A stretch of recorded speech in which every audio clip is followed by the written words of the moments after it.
புனித யாத்திரை இது போன்ற விஷயங்கள்ல கவனம் செலுத்தும் விஜய் அவர்கள் ஏன் இதுவரைக்கும் ஒரு செய்தியாளர்கள் சந்திப்பு கூட நடத்த மாட்டேங்கிறார்? No one has the right to question it. No one has right. நீங்க ஜெயலலிதா வாரம் பேட்டி கொடுத்தாங்களா? சரி, ஸ்டாலின் டெய்லி பேட்டி கொடுத்தாரு, நீங்க ஆட்சி உட்கார வச்சிட்டீங்களா?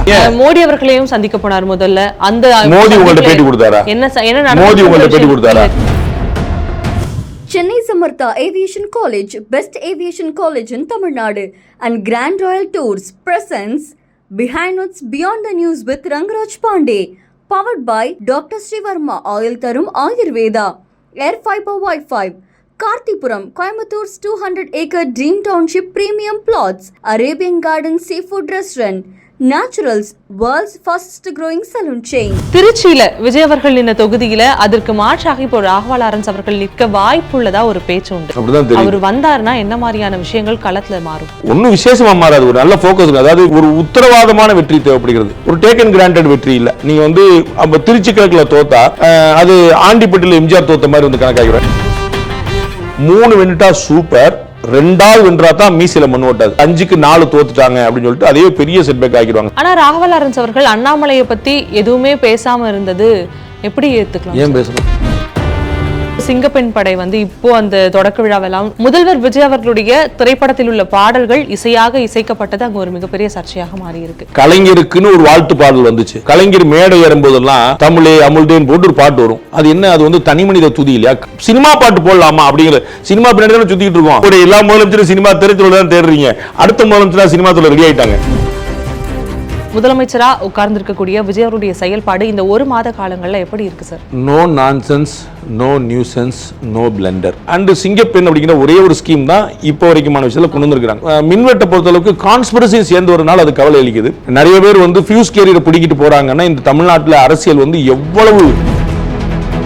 விஜய் அவர்களுடைய வருகைக்கு பிறகு தலைமைச் செயலகமே ரொம்ப பரபரப்பா செயல்படுது அப்படிங்கிற ஒரு கருத்து உலா வருது. இதை ஏத்துக்கிறீங்களா? ஒரேடியா காம்ப்ளிமெண்ட் பண்ணிட வேண்டியது இல்ல.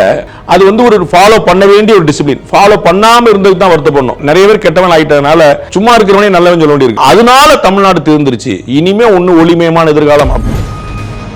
இப்போ இருக்கக்கூடிய தமிழ்நாட்டு கடன் சுமைகளுக்கு மத்தியில் அந்த 1 ட்ரில்லியன் பொருளாதார வளர்ச்சி சாத்தியமாங்கிறது ரொம்ப சாத்தியம். ஒழுங்கா செயல்பட்டாங்க. நம்ம ஆட்கள் தான் எனக்கு 30% கொடு 40% கொடுன்னு போட்டு புடிங்க எடுத்து. வணக்கம் சார்.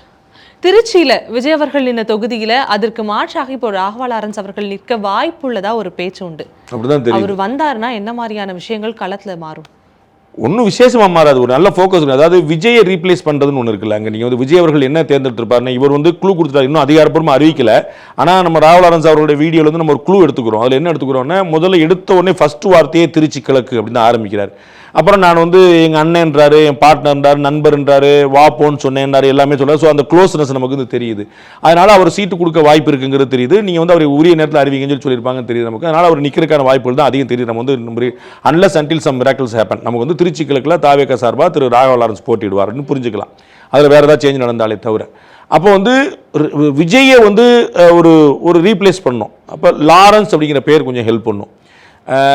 இந்த ராகவா லாரன்ஸுங்கிற ஃபெமிலியாரிட்டி கொஞ்சம் ஹெல்ப் பண்ணும். ரூலிங் பார்ட்டியாருக்கு கொஞ்சம் ஹெல்ப் பண்ணும். ஸோ வந்து அவருக்கு என்னென்னா, திரு விஜய்க்கு வந்து இப்போ வந்து ஒரு உத்தரவாதமான வெற்றி தேவைப்படுகிறது. ஒரு டேக்கன் கிராண்டட் வெற்றி இல்லை. நீங்கள் வந்து திருச்சி கிழக்கில் தோத்தா அது ஆண்டிப்பட்டியில் எம்ஜிஆர் தோத்த மாதிரி வந்து கணக்காகிறோம். ஏன்னா விஜய் நின்று வென்ற தொகுதி. அப்போ நீங்கள் அங்கே நின்றுருக்கீங்க, தோத்துட்டீங்க, தாவேக்காக்கு மக்கள் ஆதரிக்கலை. நீங்கள் பாருங்கன்னா அங்கே மைனாரிட்டி ஓட்டெலாம் அங்கே நிறைய இருக்குது. அப்போ அந்த கால்குலேஷன்லாம் கொண்டு வந்துருக்கலாம். இன்னும் மிச்ச 4 தொகுதிக்குமே வந்து பிளான் பண்ணிட்டு இருப்பாங்க. ஸோ வந்து இப்போ 5க்குள்ள வந்து இப்போ வந்து 5 எலெக்ஷனில் 5 சட்டமன்ற தொகுதியில் பை எலெக்ஷன் நடக்க போகுது. அதில் 5ல் 2வது வென்றாக வேண்டிய கட்டாயம் இருக்கிறது. அவர் வந்து 5ம் வெல்ல ட்ரை பண்ணுவார். 3 வென்றுட்டா சூப்பர், 2வது வென்றா தான் மீசில மண் ஓட்டாது.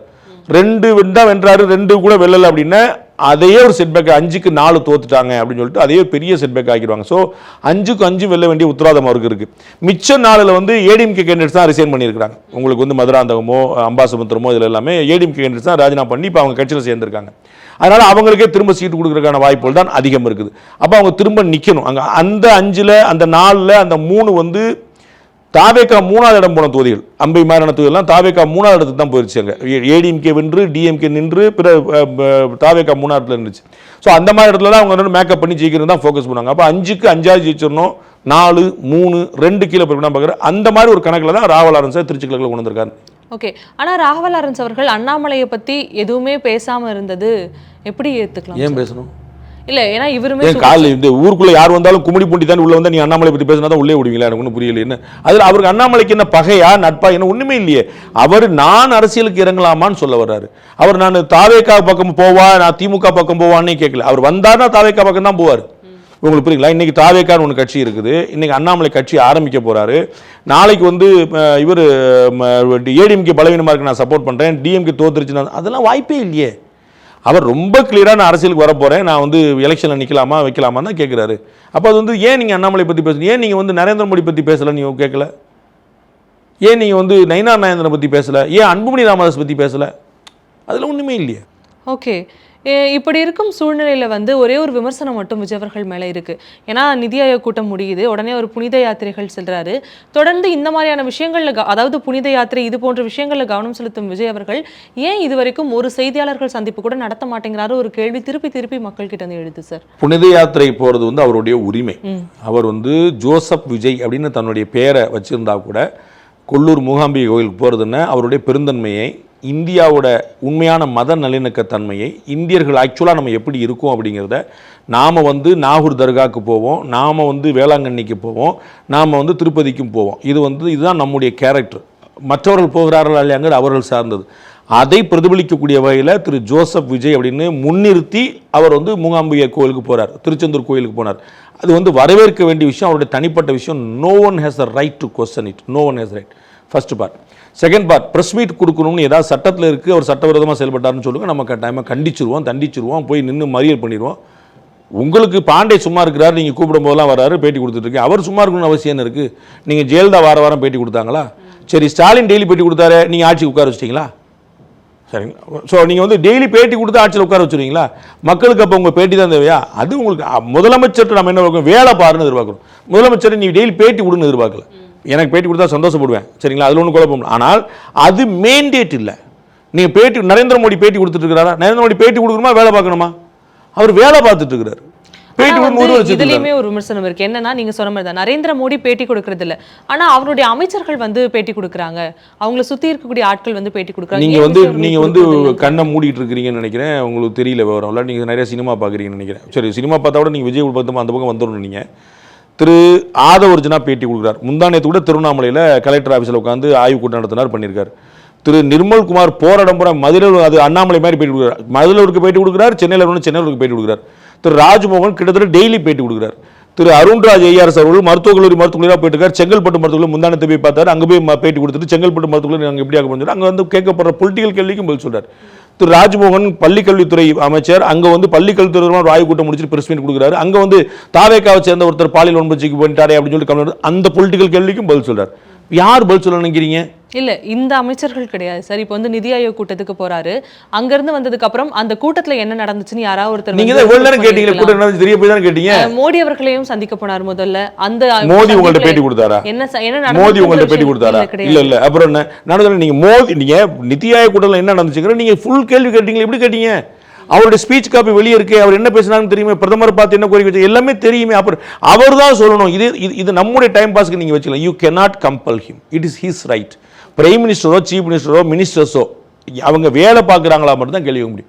அவருடைய அமைச்சர் பெருமக்கள் பூரா பேசிட்டு தான் இருக்கிறாங்க. யார் ரிசர்வ் பண்ணி யார் பேச மாட்டேங்க? ரமேஷ் பேசுறாரு, வினோத் பேசுறாரு, எல்லாருமே பேசிட்டு இருக்காங்க. போறவங்க எல்லாருமே நீங்க எங்க கேட்டீங்களும் போய் சொல்றாங்க. ஒவ்வொரு அமைச்சர் வீட்டு வசதி வாரத்தில் நாங்கள் எவ்வளவு ஸ்கீம் வச்சிருக்கோம்னு அமைச்சர் சொல்றாரு. எல்லாம் செங்கோட்டையன் பேசுறாரு. செங்கோட்டையனே போயிட்டு இவங்க வந்து ரேக்கி விடுறாங்க கோயம்புத்தூர்ல, நீங்க வந்து என்ன பத்திரிகையாளர் கண்டிக்கிறீங்கன்றாங்க. திரும்பி வந்து எங்க நல்லா அப்படி பேசுனாங்க, நம்ம சாஃப்ட் நேச்சர் உங்களுக்கு தெரியாதாங்க, திரும்பி கொடுக்குறாரு. எங்க யாரு கொடுக்கல நீங்க சொல்லுங்க. எல்லாரும் உட்காந்து பேட்டி மட்டும் கொடுத்துருந்தா வேலை யார் பார்க்கறது? கிட்டத்தட்ட 30 to 32 நாள் கிட்ட ஆயிருக்கு முதல்வர் விஜய் அவர்கள் பதவி பிரமாணம் செய்து. இவருக்கு வந்து ஒண்ணுமே தெரியாது, தற்குறி, இவங்களுடைய கூட்டம் எல்லாமே தற்குறி அப்படின்னு விமர்சனம் செய்தவர்கள் முன்னாடி முதலமைச்சரா உட்கார்ந்திருக்கக்கூடிய விஜய் அவருடைய செயல்பாடு இந்த ஒரு மாத காலங்கள்ல எப்படி இருக்கு sir? No nonsense, no nuisance, no blunder. அதுவே பெரிய சந்தோஷம் அப்படின்னு நினைக்கிறேன். நம்ம அந்த மாதிரிலாம் இருந்த காலங்கள் இருந்தபோது இப்போ வந்து ஒருத்தர் தொந்தரவு இல்லாமல் இருக்கிறாரு, தொந்தரவு பண்ணாமல் இருக்கிறாருனாலே தட்ஸ் அ குட் திங். 32 நாளைக்குள்ளே ஒரு முதலமைச்சர் வந்து எம்ஜிஆராக மாறிடுவார், காமராஜராக மாறிடுவார் நம்ம எதிர்பார்க்குறதே தப்பு. அதனால் ஹீ இஸ் லேர்னிங். அதுவே ஒரு பெரிய விஷயம், சந்தோஷம். ஐ நோ அப்படிங்கிற மாதிரி கிளம்பாமல் லேர்ன் பண்ணுறேன் அப்படிங்கிறது வந்து ரொம்ப முக்கியமான விஷயம். And he is allowing officers to do work. நான் நிறைய அமைச்சர்கள்ட்ட அதிகாரிகள்லாம் பேசும்போது அதெல்லாம் அவங்க பார்த்துக்கிடுவாங்க அப்படின்னு சொல்கிறாங்க. They trust the system. And the system will take care of it. நம்ம வந்து அதுதான் அவர் இல்லை யார் வந்திருந்தாலும் ஒரு பிஜேபி இன்றைக்கி ஆட்சிக்கு வந்துருக்கு, தமிழ்நாட்டில் பிஜேபிக்கு இது அனுபவமே கிடையாது அப்படின்னு நம்ம யோசிக்கணும். இல்லை, சிஸ்டம்னு நம்மகிட்ட ஒன்று இருக்குது, அது வந்து ஒரு காம்ப்ளிமெண்ட் பண்ணி டேக் கேர் பண்ணிடும்.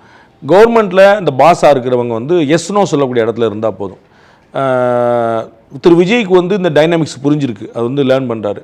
அண்டு ஆதவ அர்ஜுனாவோ அருண்ராஜோ செங்கோட்டையனோ இவர் போன்றவர்கள் வந்து வேறு மாதிரியான ஒரு அனுபவம்லாம் அவங்களுக்கு இருந்தால் கூட, திரு செங்கோட்டையன் மட்டும் தான் ஆட்சியில் அனுபவம் இருக்குது. திரு சபாநாயகர் ஜெயஸ்ரீ பிரபார் அவர் ஒரு சிறந்த சபாநாயகராக செயல்பட்டுருக்கார் இன்னைக்கு வரைக்குமான விஷயங்களில். அவருடைய கட்சிக்கு ஆதரவு தெரிவித்து, அதாவது சபாநாயகர் முன்னாடி இருந்த தாவேக்கா கட்சிக்கு ஆதரவு தெரிவிச்சிருந்தா கூட 4 எம்எல்ஏக்கு நோட்டீஸ் அனுப்புகிறார்.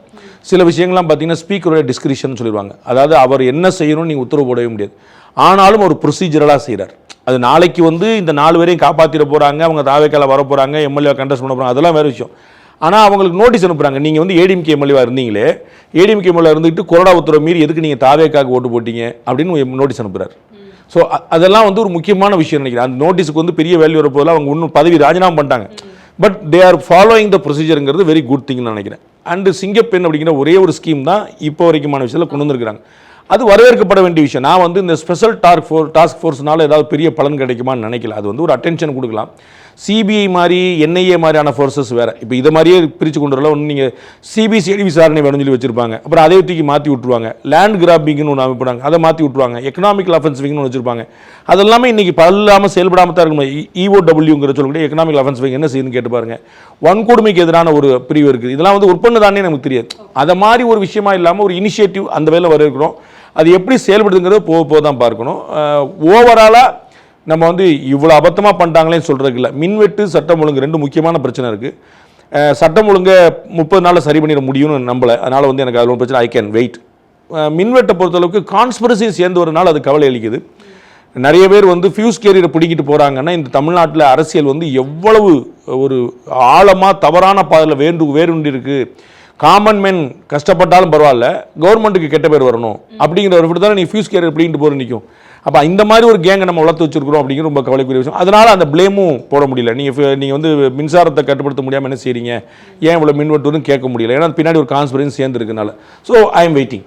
ஆனால் இந்த மின்வெட்டுக்கு பின்னாடி என்னன்னா, திமுக காரர்கள் தாவேக்கா அரசு தான் இது தப்புங்கிறாங்க, தாவேக்கா ஆதரவாளர்கள் என்ன சொல்றாங்க, திமுக ஆதரவாளர்கள் தான் இந்த விஷயங்கள் பண்றாங்க, மாற்றி மாற்றி. அதாவது சம்மரில் வந்து மின் தேவை அதிகரிக்குங்கிறத பார்த்துருக்குறோம். எப்பயுமே ரெக்கார்ட் பிரேக் அப்போ தான் இருந்துகிட்டே இருக்குது. 4500 மெகாவாட் 4800 மெகாவாட்னு எவ்ரி இயர் நம்ம அந்த ரெக்கார்டை பிரேக் பண்ணிகிட்டே போகிறோம். அது புரிஞ்சு கொள்ளக்கூடியது. அதற்கு முன்னாடியே வாங்கி வைக்கணும். முன்னாடி இவங்க வந்ததே மே 10ஆம் தேதி தானே, அப்புறம் நீங்கள் முன்னாடி எங்கே வாங்கி வைக்கிற உங்களுக்கு புரியல. அதனால் இவங்க வாங்கி வச்சிருக்க முடியாது. ஏற்கனவே இருந்த ஆட்சியாளர் வாங்கி வச்சாங்க, நிலக்கரி வாங்கி வச்சிருந்தாங்க, மின்சாரம் வாங்கி வச்சிருந்தாங்க, அதானிட்ட வாங்கினாங்க, கவர்மெண்ட்டை வாங்கின, சென்ட்ரல் வாங்கின, ஏதோ வாங்கி பண்ணியிருந்தாங்கன்னா வேறு விஷயம். இவங்க வாங்கிங்கிறது இப்போ வாங்கினாலே இன்னும் அடுத்த வாரம் தான் வரும். இப்போ நம்ம வந்து பார்த்தீங்கன்னா நிலக்கரி உட்பட மற்ற விஷயங்கள்லாம் 2 வாரத்துக்கு தான் இருப்பே இருக்கும். நார்மலாகவே 15 நாள் தான் இருக்கும். அது 15 நாள் 15 நாளுக்கு மாறிட்டே இருக்கும், அடுத்தடுத்து வந்துருவாங்க. ஸோ 14 நாள் 15 நாள் அப்படியே வந்துட்டே இருக்கும். அந்த இருப்பு 15 நாள் தான். 15 நாளுக்கும் சப்ளை இல்லைன்னு தான் ஸ்கேசிட்டி பற்றி போனீங்க. அப்போ சப்ளையை கூட்டணும் அப்படிங்கிறதும், மின்சாரம் கூடுதலாக வாங்கணுங்கிறதும், உற்பத்தி அதிகரிக்கணுங்கிறதும் இந்த 30 டேஸில் சாத்தியம் இல்லை. அப்படி நீங்கள் நினச்சிருந்தீங்கன்னா சம்மரை பிளான் பண்ணி நீங்கள் தான் திரும்ப ஆட்சிக்கு வருவேன் நினச்சிருந்தீங்க. யார், டிஎம்கே, அவங்க அப்படி தான் சொல்லிட்டாங்க. அப்போ நீங்கள் தான் முன்னாடியே பிப்ரவரி மார்ச்சில் வாங்கி வச்சிருக்கணும். இல்லாட்டி அதற்கான ஒப்பந்தங்களை போட்டு பாஸ் எங்களுக்கு மேலே ரொம்ப கூட தேவைப்படும் கூடுவாங்க. இப்போ நீங்கள் வந்து வீட்டில் ஃப்ரிட்ஜ் எதுக்கு வச்சுருக்கீங்க, பால் கெட்டு போகாமல் இருக்கிறதுக்கு, நாளைக்கு தேவைப்படுறதுக்கு, தயிர் கெட்டு போகாமல் இருக்குது, நாளைக்கு தேவைப்படுறது, மிச்சம் இருக்க சாத்து வைக்கிறது தான் வச்சுருக்கீங்க. அப்போ நீங்களாம் முன்னாடி வச்சுருக்கணும். நீங்கள் மே 10ஆம் தேதி ஆட்சிக்கு வந்த தாவேக்காவை என்ன செய்யறேன்னு கேட்கல, நியாயம் இல்லைல்ல. அண்ட் மின்வெட்டை பொறுத்தளவுக்கு ஒரு கான்ஸ்பிரசியும் சேர்ந்து இருக்குது நம்ம பார்க்குறோம். புடிங்கிட்டு போகும்போது நீங்கள் என்ன செய்வீங்க, இது வந்து காமன் மேன் தான் பண்ணுங்க. நான் வந்து அரசியல் சரி இருக்குமோன்னு அஞ்சுறேன், அது பின்னாடி பார்க்கணும். ஆனால் நம்ம சிசிடிவி ஃபுட்டேஜ் ஆவணங்களே இருக்குது, ஆள் பிடிங்கிட்டு போகிறாங்க. இப்படி ஒரு கேங் வரும்போது நீங்கள் என்ன செய்வீங்க, நீங்கள் என்ன அந்த இபியில் இருக்கக்கூடிய டிரான்ஸ்ஃபார்மர் உட்பட பல விஷயங்கள் பப்ளிக் டொமைனில் கீழே ரோட்டில் தான் இருக்குது. அதெல்லாம் நீங்கள் இந்த மாதிரி டேமேஜ் பண்ணுவீங்க, ஆட்டை போடுவீங்க, வயர் எடுத்துகிட்டு போவீங்கிற மாதிரி விஷயங்கள் அதுக்கு முன்னாடி கற்பனை பண்ணாது. நீங்கள் எங்கேயா வீடு கட்டும்போது வெளியில் வந்து கம்பி போட்டுதாங்க ஆட்டை போட்டு போவாங்க. உங்களுக்கு புரியுங்களா, இரும்பு வந்து வச்சுட்டு ஒரு குவார்டர் வாங்கி சாப்பிடலாம், அதனால் வந்து போவாங்க. இது நீங்கள் மின்சாரத்தை வந்து நீங்கள் பிடிங்கிட்டு போவீங்க, ஃபீஸ் அப்படின்னு போய் இதுக்கு முன்னாடி காணாது. அப்போ கான்ஸ்பிரசி இருக்கும்போது நீங்கள் தாவேக்கா அரசுடைய செயல்பாட்டு தன்மை இல்லை அப்படின்னு சொல்கிறது நியாயம் இல்லை. முன்னாடியே பேசும்போது சிங்கப்பெண் படை வந்து இப்போ அந்த தொடக்க விழாவெல்லாம் ஏன்னா தள்ளி தள்ளி போயிட்டே இருந்துச்சு, இப்போ அது நடந்திருக்கு. நடந்து முடிந்த பிறகும் அதை பற்றிய ஒரு சர்ச்சை வந்து பரவிட்டு இருக்கு. என்னன்னா, முதல்வர் விஜய் அவர்களுடைய திரைப்படத்தில் உள்ள பாடல்கள் இசையாக இசைக்கப்பட்டது அங்கே ஒரு மிகப்பெரிய சர்ச்சையாக மாறி இருக்கு. ரொம்ப சின்ன விஷயம். நம்ம அதெல்லாம் நம்ம கலைஞருக்குன்னு ஒரு வாழ்த்து பாடல் வந்துச்சு. கலைஞர் மேடை ஏறும்போதெல்லாம் தமிழே அமுல்டேன்னு போட்டு ஒரு பாட்டு வரும். அது என்ன, அது வந்து தனி மனித துதி இல்லையா? கடவுள் வாழ்த்து கூடாது, தமிழ்தாய் வாழ்த்து எத்தனாவது வரணுங்கிற கேள்வி. கலைஞர் வாழ்த்து ஓகேவா? இது என்ன அதெல்லாம் வந்து ஒன்றும் பிரச்சனை. ஒரு தலைவர்களாக வரும்போது ஒரு ஆசை இருக்கும், அவர் குஷிப்படுத்துறதுக்கு 2 பேர் கிளம்புவாங்க. அதில் ஒரு ஆஹா இப்படியா அப்படின்னு சண்டை போடுறதுக்கான விஷயம் இல்லை. அது அவங்க குஷியாக அப்புறம் சரியாக போயிடுவாங்க. அது ஒன்றும் பெரிய ஏன்னா நம்ம ஊர் ஆல்ரெடி வந்து இந்த வந்தே மாதரம், தமிழ்தாய் வாழ்த்து, இதுக்குண்டான ஒரு முரண்பாடே இருந்துட்டு இருக்கு. எது முதல்ல பாடணும், எது பின்னாடி பாடணும் அப்படிங்கிறது. அதுக்கு மத்தியில் ஒரு சினிமா பாடலுக்கு அந்த இடத்துல முதன்மைத்துவம் கொடுத்ததால தான் இந்த பிரச்சனையே பேசப்படுது. அதான் அது வந்து தேவையில்லாதது தான். அது அவங்க பண்ணாங்கன்னா ஒரு சின்ன ஆசைகள், அதிகாரிகள் வந்து நாலு வந்து பாட்டை போட்டால் சிஎம் ஹாப்பியாக இருப்பார்னு நினச்சிடுவாங்க, அவ்வளோதான். அதெல்லாம் தேவையில்லை. அப்படி தான் கெடுத்து விடுறது சிஸ்டம் வந்து. அப்படி தான் உங்களுக்கு கரெக்ட் பண்ணணும். உங்களுக்கு புரியுங்களா? அந்த இடத்துல அசராமல் இருந்துட்டாங்கன்னா சரி பண்ணிடலாம். பட் இது ஒரு பெரிய ப்ராப்ளமாக, ஒரு பெரிய பிளண்டரா இப்படிங்க நீங்கள் உங்கள் பாட்டை போடுவீங்க. சிங்கப்பெண்கிறதே சினிமா பாட்டு தானே. அது வந்து ஒரு கேட்சியாக ஒன்று இருந்துச்சுன்னா சரிதான், அதில் ஒன்றும் தப்பு இல்லை. நீங்கள் வந்து கலைஞர் வந்து அவருடைய ஆட்சி காலத்தில் 2006-11 ஒரு ஸ்கீம் வச்சிருந்தார். அந்த ஸ்கீமுக்கு வந்து ஒரு 10-15 பேரை வந்து அவங்க வந்து எழுதி கொடுக்குறாங்க. அவர் எல்லாத்தையும் படிச்சுட்டு டப்புன்னு எல்லாத்தையும் அடிச்சுட்டு நமக்கு நாமே அப்படின்னு எழுதி கொடுத்தார். ஸோ அது வந்து அவர் எழுதின ஒரு ஸ்கீம், அது வார்த்தை. அதனால ஸோ அவர் போட்டார் அப்படின்னு யோசிக்கல, சினிமா பாட்டு அப்படின்னு யோசிக்கல. அதெல்லாம் ஒன்றும் பெரிய இது வந்து சினிமா பாட்டு போடலாமா அப்படிங்கிற சினிமா பின்னாடி தானே சுற்றிக்கிட்டு இருக்கோம். நீங்கள் வந்து உங்களுடைய எல்லா முதலமைச்சரும் சினிமா திரைத்துறையில் தான் தேடுறீங்க. அடுத்த முதலமைச்சராக சினிமா துறை ரெடி ஆகிட்டாங்க, அடுத்த முதலமைச்சர்லாம் சினிமா ரெடி ஆகிட்டாங்க, அப்படி எல்லாம் க்யூவில் நிற்கிறாங்க. அப்புறம் நீங்கள் எல்லாமே அங்கே வச்சுக்கிட்டு அப்புறம் வந்து நம்ம வந்து அது அங்கே பாட்டு போடலாமான்னு அதெல்லாம் போட தான் செய்வோம். விஜய் அவர்களுடைய வருகைக்கு பிறகு தலைமைச் செயலகமே ரொம்ப பரபரப்பாக செயல்படுது அப்படிங்கிற ஒரு கருத்து உலா வருது. இதை ஏற்றுக்கிறீங்களா? நம்ம வந்து ஒரேடியாக காம்ப்ளிமெண்ட் பண்ணிட வேண்டியது இல்லை. பட் வந்து சில விஷயங்கள் ஒழுங்குக்கு வந்திருக்குன்னு கேள்விப்படுறோம். அந்த அளவுக்கு சந்தோஷம் தான். நம்ம வந்து 9:30 வந்துடுறாங்க, சிஎம்ஏ வந்துடுறாரு அப்படிங்கும்போது கலைஞர் அப்படி தான் வந்துட்டு இருப்பார். கலைஞர் வந்து அறிவாலயம் எப்போ போவார், முரசொலி ஆஃபீஸ் எப்போ போவார், சிஇடி காலனி எப்போ போவார், கோபாலபுரம் எப்போ போவார், தலைமைச் எப்போ போவாருங்கிறது எப்பவுமே எல்லாம் ஃபிக்ஸடு. அதெல்லாம் ரொட்டீனாக நடந்துகிட்டு இருந்துச்சு. அதில் வந்து எம்ஜிஆர் ஜெயலலிதா தான் இந்த மாதிரி ரொட்டீனாக போக மாட்டாங்க. அவங்க தலைமைச் செயலகம் வர்றதோ கட்சி ஆஃபீஸ் வரதே ஒரு மேட்டராக இருக்கும். ஆனால் இவங்க கலைஞர் வந்து எப்பயுமே வந்துட்டு இருந்தார். அதனால வந்து நீங்கள் சூப்பர் கலைஞர் டெய்லி 9 வந்துட சொல்லலாம். அது ஒரு ஆஸ்பெக்ட். அது ஒரே ஆஸ்பெக்ட் இல்லை. கலைஞர் 9 மணிக்கு வந்துட்டாரு அது போதுமா? அப்படி இல்லை, அது ஓகே குட். அது வந்து ஒரு ஃபாலோ பண்ண வேண்டிய ஒரு டிசிப்ளின். ஃபாலோ பண்ணாமல் இருந்ததுக்கு தான் வருத்தப்படணும். ஃபாலோ பண்ணுறதுக்கு நீங்கள் காம்ப்ளிமெண்ட் பண்ண வேண்டியதில்லை. அப்போ இன்றைக்கி என்னென்ன நிறைய பேர் கெட்டவன் ஆகிட்டதுனால சும்மா இருக்கிறவனே நல்லவன் சொல்ல வேண்டியிருக்கு. சும்மா இருக்கிற வேற நல்லவன் வேற, நீங்கள் அதை புரிஞ்சுக்கணும். ஆனால் சும்மா அப்படி தான். அப்போ நம்ம வந்து என்னென்ன இது அது முன்னாடி ஃபாலோ பண்ணல, அட்லீஸ்ட் சிஎம் ஃபாலோ பண்ணுறாரு, அந்த அளவுக்கு நம்ம ஆறுதல் அடையலாம். பட் அது வந்து அதனால தமிழ்நாடு திருந்துருச்சு, இனிமேல் ஒன்று ஒளிமயமான எதிர்காலம் அப்படின்லாம் நம்ம யோசிக்கல. 9:30 வந்துடுறாரு, 9:30 சிஸ்டம் வருது, ஆட்கள் ஆஃபீஸர்ஸ் கரெக்டாக வந்துடுறாங்க, 10 மணிக்கு 10 மணிலாம் வந்துடுறாங்க, ஆல் குட். நிறைய விஷயங்கள் ஸ்ட்ரீம்லைன் ஆகிட்டு இருக்குன்னு கேள்விப்படுறேன். அது அப்படியே ஆகுதான்னு பார்ப்பேன். ஏன்னா ஆரம்ப ஜோர்னு ஒன்று இருக்கும். நீங்கள் சின்ன வயசில் பார்த்தீங்கன்னா 8ஆம் கிளாஸ் படிச்சுட்டு இருக்கும்போது உங்களுக்கு வந்து புது புத்தகம் வாங்கி தருவாங்க. அப்படியே அன்றைக்கி சாயந்தரமே புத்தகத்தை கரைச்சி குடிக்கிற மாதிரி புத்தகத்தை புரட்டு ஸ்மெல்லாம் பண்ணி ஆஹா ஊகம்பீங்க. அதுக்கப்புறம் அந்த புத்தகம் பக்கமே போக மாட்டீங்க, பரீட்சைக்கு தான் எடுப்பீங்க. ஸோ அதனால் வந்து இது வந்து என்னவா இருக்குது, நம்ம நான் அவரை வந்து கம்ப்ளைண்ட் பண்ணவும் விரும்பல, காம்ப்ளிமெண்ட் பண்ணவும் இல்லை. ஐ எம் ஜஸ்ட் வாட்சிங் அவர் என்ன பண்ணுறாரு. ஏன்னா இது வந்து ரொம்ப டூ ஏர்லி டு கால். நீங்கள் பாசிட்டிவாக சொல்கிறதும் ஆஹா. நீங்கள் வந்து சோஷியல் மீடியாவில் சொன்னாங்க நரேந்திர மோடி உட்கார்ந்துருந்தாராம் நீத்தி ஆயோக் கூட்டத்தில், அவருக்கு நேர் எதிராக விஜய் உட்கார்ந்துருந்தாராம். அப்படியே விஜய்க்கும் மோடிக்கும் பார்த்து அப்படின்லாம் சீட் அரேஞ்ச்மெண்ட் அவங்க பண்ணுறது வாசனைக்கு வந்து இதெல்லாம் நீங்கள் ஓவராக அது ஹைப் கொடுத்து பார்த்தீங்கன்னா தலைவர் நின்னார், தலைவர் திரும்பினார் அப்படின்னு. சரி ஓகே, அதெல்லாம் தொண்டர்கள் செய்ய வேண்டிய சந்தோஷமான விஷயம். நான் அந்த இடத்துல போல நான் 2 இடத்துலையும் போலன்றேன். நான் வந்து சூப்பர் அப்படின்னு சொல்ல, சுமார்னு சொல்ல, நான் கேஸ் பை கேஸாக இஷ்யூ பை இஷ்யூவாக நான் பார்க்க விரும்புகிறேன். நிதி ஆயோக் கூட்டத்தில் விஜய் அவர்கள் எடுத்து வைத்த கருத்துக்களாக இருக்கட்டும், அவருடைய நிலைப்பாடுகள் குறித்து பலவிதமான பாராட்டுகள் குவிந்திருக்கு. துணைத் தலைவரே வந்து விஜய் அவர்களை பாராட்டியும் பேசியிருந்தார். என்ன பாராட்டுன்னு எனக்கு தெரியலையே, என்ன பாராட்டினாங்க? இல்லை, அந்த ட்ரில்லியன் கணக்கு பொருளாதார வளர்ச்சியில் ஈட்டணும் அப்படின்னு சொன்னது எல்லாமே வந்து வரவேற்கத்தக்கது. அது எல்லாரும் தான் சொல்லிட்டு இருந்தாங்க. 1 ட்ரில்லியன் பொருளாதாரங்கிறது இதற்கு முன்னாடி திரு ஸ்டாலின் அவர்கள் தொடர்ந்து சொல்லிட்டு இருந்தாரு. தமிழ்நாடு அரசு 1 ட்ரில்லியன் பொருளாதாரத்தை நோக்கி நான் டெய்லி சொல்லிட்டு இருந்தார். அதில் என்ன இருக்குது, அது வந்து சூப்பர் தான். நான் சொன்னேன் அகெயின், அங்கேயுமே நான் வந்து ஒரு அனாவசியமான ஒரு ஆர்ப்பாட்டத்தை நான் பார்க்கல, ஒரு ஸ்மூத்தான ஒரு செயலிங்க நான் பார்த்தேன். அந்த வகையில் எனக்கு மகிழ்ச்சி. ஆனால் நிறைவேற்ற முடியாத வகைகள் சம்பிரதாயமாக தான் பண்ணியிருக்காரு நினைக்கிறேன். நீட்டு கொண்டு வரணும், மும்மொழி கொண்டு வரக்கூடாது, இது பள்ளிகளுக்கான நிதியை வந்து ஒதுக்கீடு பண்ணணும், இதெல்லாம் நடக்க போகிறது இல்லை. ஆனால் நம்ம சொல்லாட்ட நம்ம திட்டுவாங்களோ அப்படிங்கிறதுக்காக ஒரு சொல்லிட்டு வந்துட்டார், அவ்வளோதான். அதில் பெருசாக அழுத்த மாட்டாருன்னு நான் நினைக்கிறேன். அது அழுத்தலாம் நடக்க போகிறது இல்லைங்கிறது அவருக்கும் தெரியும். நம்ம வந்து அவர் வந்து கட்சி ஆரம்பிக்கிறதுக்கு முன்னாடி தொகுதி வாரியாக மாணவர்களுக்கு நிதி கொடுத்துட்டு இருந்த போதே நான் சொன்னேன் நீட்டுக்கு எதிராலாம் வந்து நடக்காது. ஏன்னா சுப்ரீம் கோர்ட் ஆர்டர் படி வந்திருக்கு. ஒரு முறை பல முறை பண்ணி இந்தியாவில் எல்லா மாநிலங்களும் ஏற்றுக்கொண்ட விஷயம் சும்மா நம்ம மட்டும் கொண்டு வர முடியாது. இன்னும் சொல்லப்போனால் தமிழ்நாடு அரசே பல நுழைத்தொழில் நடத்துது. அண்ட் மருத்துவம் மட்டும் இல்லாமல் இன்ஜினியரிங்க்கு நுழைத்தொழில் இருக்குது. ஜேஇ அப்படின்றாங்களே, அது என்னது? லாக்கு நுழைவுத்தேர்வு இருக்குது. கிளாட் அப்படின்றாங்களே, அது என்னது? சிஏக்கு என்ட்ரன்ஸ் இருக்குது, அது என்னது? எல்லா படிப்புக்கும் என்ட்ரன்ஸ் இருக்கும், மெடிக்கல் மட்டும் இருக்க முடியாது. அதாவது கொஞ்சம் ப்ராக்டிக்கலாக சாத்தியமானு யோசிக்கணும். அதனால் இவர் வைத்த கோரிக்கைகள் தமிழ்நாட்டுக்கு வந்து இப்போ கோயம்புத்தூரில் ஒரு எய்ம்ஸ் கொடுங்க, மெட்ரோக்கான ஃபண்டு கொடுங்க, இது எல்லாமே நல்ல விஷயம் தான், வரக்க வேண்டிய விஷயம் தான். நம்மகிட்ட புரிஞ்சுக்க வேண்டிய என்னென்னா, இந்த 1000 ரூபா ஸ்கீம் ஒன்று பண்ணாங்க. ஒரு மாதத்துக்கு வந்து 1300 கோடி ரூபா ஸ்பெண்ட் பண்ணிட்டு இருக்கோம். ஒரு மாதத்துக்கு, ஒரு வருஷத்துக்கு வந்து கிட்டத்தட்ட 15000 கோடி ரூபாய்க்கு மேலே ஸ்பெண்ட் பண்ணிட்டு இருக்கோம். இந்த அமௌண்ட்டை திருப்பி விட்டாலே நம்ம மத்திய அரசு கையை வந்து அவசியமே இருக்காது. 1000 கோடி ரூபாய் பேரிடர் நிவாரண நிதி கொடுத்துட்டாங்கன்னு திரு செங்கோட்டையன் மகிழ்ச்சி அடைகிறார். சென்ட்ரல் கவர்மெண்ட் கொடுத்துருச்சு இந்த 32 நாளைக்குள்ளேயே. பேரிடர் இந்த வழக்கு டிசம்பர் காலத்தில் வந்து ஏதாவது பிரச்சனை வந்தால் சமாளிக்கிறதுக்கு முன்னாடியே வந்து கொடுத்துட்டாங்க. இந்த 1000 கோடி ரூபாய் இல்லை 15,000 கோடி ரூபாய் நம்மகிட்ட சர்ப்ளஸாக இருக்குன்னு நான் சொல்ல வரேன். இது மாதிரி நிறைய நம்மகிட்ட இருக்கு, உருப்படியாக செஞ்சோம்னா பண்ண முடியும். சென்ட்ரல் கவர்மெண்ட் ஸ்கீம் நிறைய இருக்குது, அதை போன பீரியட்ல வந்து ஸ்பெண்ட் பண்ணாமல் வச்சிருந்தாங்க. If I'm not wrong, Nirbhaya scheme சொல்லி இன்னைக்கு சிங்கப்பெண்ணுக்கு ஒரு ஸ்கீம் வச்சிருக்காங்களே, இது மாதிரி சென்ட்ரல் கவர்மெண்ட் வந்து நிர்பயா ஸ்கீம்னு ஒரு ஸ்கீம் வச்சிருக்கு. அதாவது பெண்களுடைய பாதுகாப்புக்கு இந்தியா முழுக்க நிதி ஒதுக்கிடுச்சு. அந்த நிதி தமிழ்நாட்டுக்கு ஒதுக்கப்பட்ட நிதி திருப்பி அனுப்பப்பட்டது, அன்யூட்டிலைஸ்டு. அப்போ அதை மாதிரி சென்ட்ரல் கவர்மெண்ட் அலாட் பண்ணக்கூடிய விஷயங்களை ஸ்பெண்ட் பண்ணாலே தமிழ்நாடு வந்து ஒரு சர்ப்ளஸான பொசிஷனுக்கு வந்துடும். அந்த கூட்டத்திலே பேசப்பட்ட ஒரு விஷயம் தான் 1 ட்ரில்லியன் பொருளாதார வளர்ச்சியை ஈட்டணும் அப்படின்னு சொல்லியிருந்தாரு. 1 ட்ரில்லியன் பொருளாதார வளர்ச்சிங்கிறது இப்போ இருக்கக்கூடிய தமிழ்நாட்டு கடன் சுமைகளுக்கு மத்தியில் அந்த 1 ட்ரில்லியன் பொருளாதார வளர்ச்சி சாத்தியமாங்கிறது ரொம்ப சாத்தியம், ஒழுங்கா செயல்பட்டாங்கன்னா. தமிழ்நாடு வந்து இன்வெஸ்ட்மெண்ட் டெஸ்டினேஷனாக தான் இருந்திருக்கு எப்பயுமே. அது இன்னைக்கு நேரத்தில் காமராஜர் காலத்திலேருந்து அன்னைக்கு தொழில்துறை அமைச்சராக திரு ஆர் வெங்கட்ராமன் இருந்த காலத்திலேருந்து இண்டஸ்ட்ரியை பொறுத்தளவுக்கு அது சிட்கோவாக இருக்கட்டும், டிட்கோவாக இருக்கட்டும், நிறைய விஷயங்கள் வந்து நம்மகிட்ட ஒரு பெரிய வந்திருக்கு.